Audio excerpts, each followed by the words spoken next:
wanted to see a country that's been a chess piece in other people's giant fights. Cyprus is it. Why?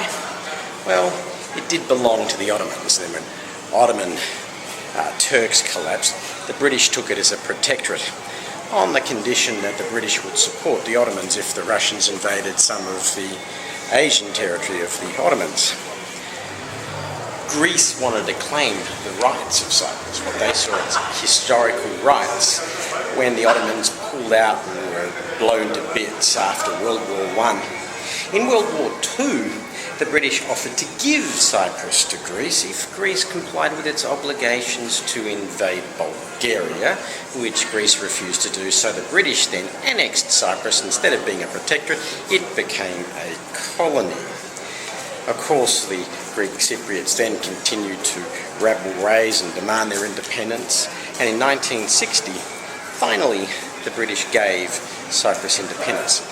In 1974, the Greeks, tired of arguing with the Brits and tired of arguing with the local population, invaded, or had a coup, should I say, the Cypriot National Guard.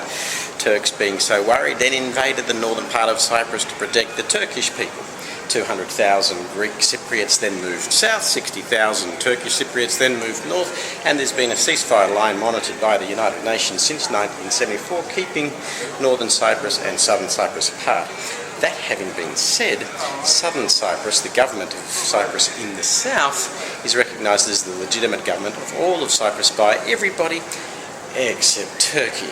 So while Cyprus is a member of the European Union, and theoretically all of Cyprus is a member of the European Union, that can only be found in the south, because you've got to cross the UN Green Zone to get to northern Cyprus, where the Turks insist that you have a visa for a country that they recognise as the Republic of Northern Cyprus that no one else except the Turks recognise.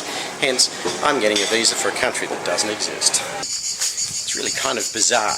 You go down these streets with very modern shops with Greek writing on one side of the Green Zone and Turkish writing on the other, and then you come right to the Green Zone area, the border between North and South Cyprus, and you see a lot of these abandoned buildings because it's right on the border. The brick wall down there is the dividing line. So there are not many places left in the world where you can stay in the same city, literally stay in the same city, like I'm now in Nicosia. I've never left Nicosia, but as I said, it's split between northern Cyprus and southern Cyprus. In the south, it's now a member of the European Union, so they use the euro. In the north, you use the Turkish lira. So not only have I not left the city, but I have gone through different currency regimes, had to go through passport control, and had to get a visa for a country that doesn't exist. You know, there's got to be some sort of irony to the fact that Nicosia is a beautiful old walled city which is completely ruined by a wall running right through it. Here on the northern side, the derelict buildings is not just a sign of the poor economy on the northern side of Cyprus. It's also the sign of the uncertainty of the land ownership, because many of these buildings are still owned by Greek Cypriots who live on the other side of the Green Zone. So, of course, no one's going to invest in restoring or maintaining or using property that's not theirs. You know, it's bizarre. I'm standing here in northern Cyprus. There are the Turkish and northern Cypriot flags there, and if you look through them, you'll see the Cyprus and the Greek flags, and the wall separating the two parts of Nicosia, and the destroyed buildings in the middle. I mean, how more, well, actually there's a lot more stupid that humans can get, but this is up there with stupidity, isn't it? Just resolve the problem.